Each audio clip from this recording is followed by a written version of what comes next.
I guess you kind of reflect a little bit, leaving high school and coming to UCF. I kind of recall you weren't the most heavily recruited. I think you were playing defense maybe that senior year, and I know Coach O'Leary saw something in you that said, this guy could be a pretty good running back. What are your earliest memories of coming here to UCF and playing running back? Well, I remember Coach O'Leary coming to my mother's front porch and, knocking on that door, and obviously I was shocked that it was him. I heard a little bit about him, and I remember coming to UCF, and I think it was at the Citrus Bowl, and they played, Ohio, and it was my official visit, and that's the first time I met Mike Sims Walker, Brandon Marshall, Stephen Moffitt, and those guys. And immediately when I got to campus, I knew that was the place I wanted to be. And it was a process, and there wasn't much opportunity, but the opportunity Coach O'Leary gave me was perfect. And obviously it turned into the best 3 years, one of the best memories of my life. And now you go into the Hall of Fame with him. Yes. Talk about that. That's awesome. Special. It's a special moment. Coach Joel, he's so close to me. He's like a father figure to this day. We're in constant communication. So to go in with him and Brandon, it makes the event even more special. When did you have an idea? That junior year obviously was a magical season, and the first play from scrimmage, I know that year went for a touchdown. A moment like that, do you kind of feel like we're really set up to do something special? Yeah, I think during the process and those off-season workouts when you're working hard, you just don't know exactly what it's going to be. You don't know if it's a successful 8-game season, successful 10-game season where you're getting those wins, but you know that when you're putting in the hard work and the dedication, that something's good going to come out of it. There's no way I can say I thought I was going to run for that many yards, let alone be healthy enough to carry the ball 450 times.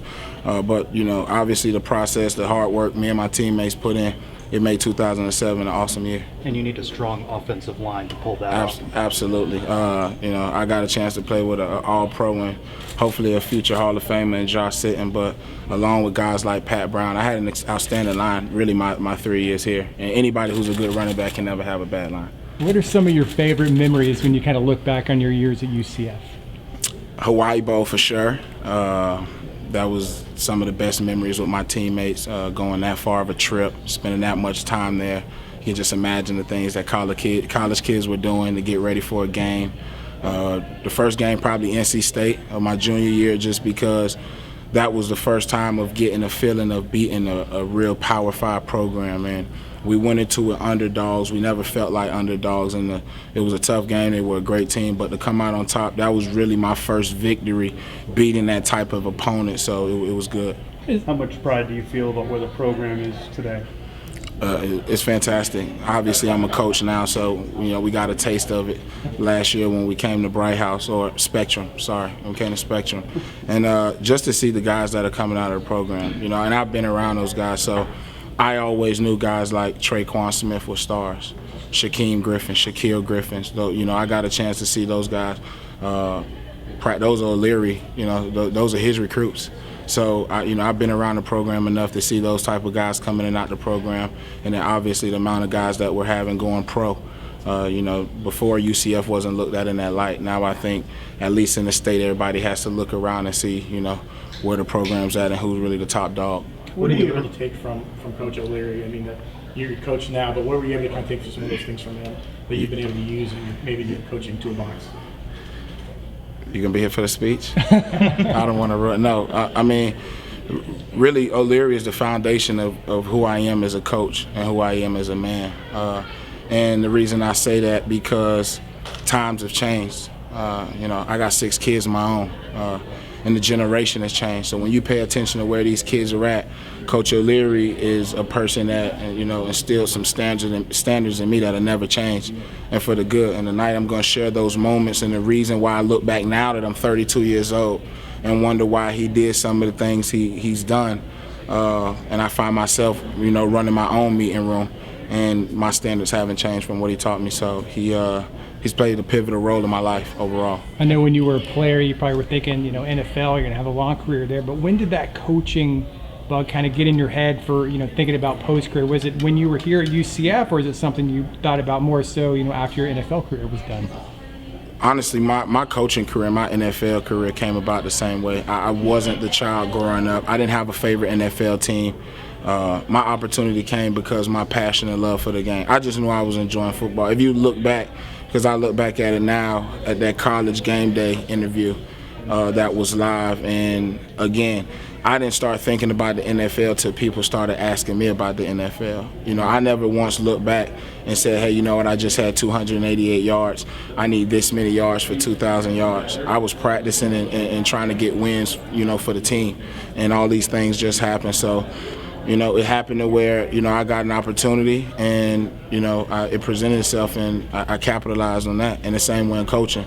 My academic advisor, Christy, and coach both encouraged me to come back and get my degree. Well, while I was doing that, I was taking a full year of classes and interning with the program. And, you know, when you played as much football as I have and you love it like I do, I think it just was a natural fit. And based on what's going on, I think I'm a pretty good coach. Any similarities between Coach O'Leary and Coach Kiffin? Oh, that's hard to answer.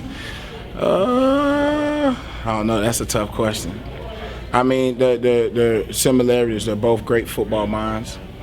They both have done it at the top level. I think two different philosophies on how they run programs, but both two great men, I will say that. So there goes your similarities. Do you have aspirations to be a head coach one day? We'll see if that's what happens. I just don't like to live my life like that. One thing I did learn from Coach Kiffin, and what made a lot of sense for where I'm at in my life, is be where your feet are. Okay, right now my feet's at the Hall of Fame. So that's where I'm going to be. And if opportunity comes one day to be a head coach, then that's what'll happen. But right now I'm just learning. I'm loving the game. And most importantly, I'm a football coach, but if you ever get a chance to talk to some of the guys that were in my room, Kareth White, Devin Singletary, Gregory Howe, I'm a life coach. I'm a life coach. It starts with life in the room before we go over X's and O's. So if that gets me to be a head coach, maybe. What do you got to do to get the better of UCF and Boca Raton this year? We got to play better. We got to play better. I mean, I like, you know, I haven't talked about that game, but I like where we were at. We came on the road. We were down 14, quit. Obviously, we know the power of their offense, and they played good defensive ball. We went on a 17-0 run, and in that stadium with those fans that I'm well aware of, you have to capitalize, and one thing you can't do is get a ball to them with that offense, and that's what we did, and they showed why why UCF is UCF. So bottom line, when we get them this year in our house, we just got to play better, and obviously it's going to come down to talent and coaching. So we're excited. Thanks, guys. Appreciate it, Kevin. Thanks a lot. Congratulations. Enjoyed it.